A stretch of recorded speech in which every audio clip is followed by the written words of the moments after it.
Yes, the war in Ukraine is still happening.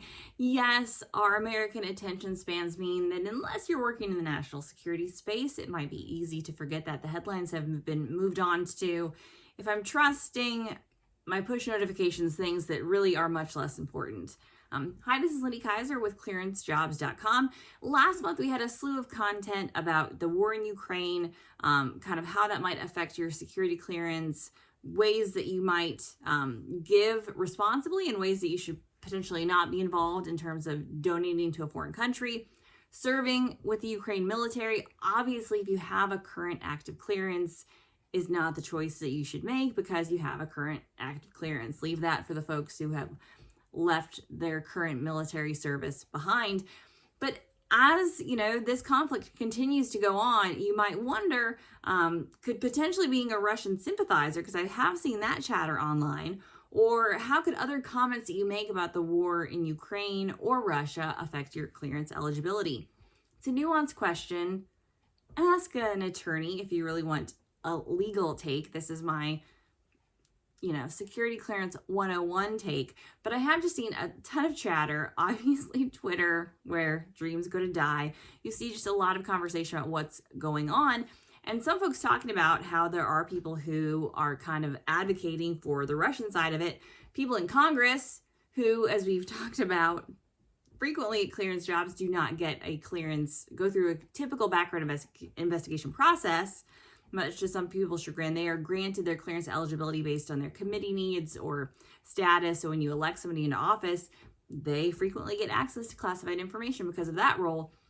But what about the average security clearance holder? Can being a Russian sympathizer affect their clearance eligibility? And kind of what all does that include? You certainly still have freedom of speech. So what would make the bar into what would go into a foreign activities, foreign influence type of thing, would be really kind of assisting a foreign government or advocating on behalf of a foreign government in some way. Do I think that posting publicly about international conflicts is a great idea unless that is a part of your job? No, in general, not unless you're advocating a U.S. policy position, but you still do have freedom of speech.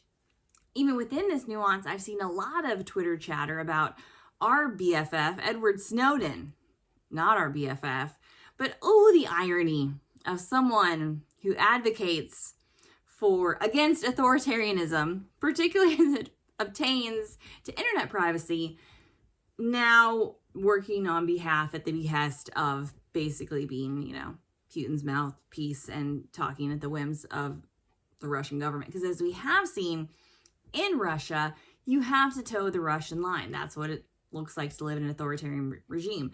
So even posting as an Edward Snowden sympathizer, probably fine, probably covered within freedom of speech. You still have your freedom of speech protections, even as a security clearance holder. Just think not just about your clearance prospects, but also about your employment prospects in terms of what you post online and making sure it's things that you would want your employer, in this case, if you have a security clearance, that is good old Uncle Sam, would you want the government to see that? So just be smart, be cognizant, and be well researched. I think that as all of the things that we're seeing posted online indicate, the more you research before you post, the better. Again, so many layers of caveats in this video update. I don't even know where I'm starting. Social media is not currently checked as a part of the current clearance background investigation process, but we see a lot of push from Congress in terms of legislation that they are looking at, saying, hey, OD&I, the intelligence community, the government has the capacity policy-wise to check social media as a part of the background investigation process.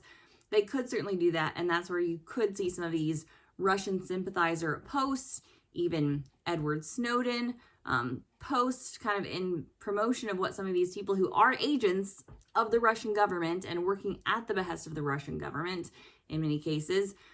If you're a part of that, especially as we see an ongoing war effort, there is a war in Ukraine still happening today.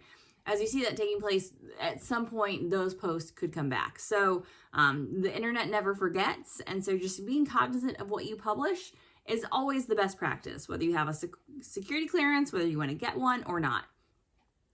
Also, the whole person concept still does apply. Freedom of speech still applies. But when it comes to what you're posting about the war in Ukraine, about other countries, other governments, or about your own government, just be safe, be wise, and think twice before you post anything online. Always good advice to follow. For more on what you can and cannot post, the security clearance adjudicative guidelines, and yes, the war in Ukraine and what is currently happening with foreign policy, visit us over at clearancejobs.com.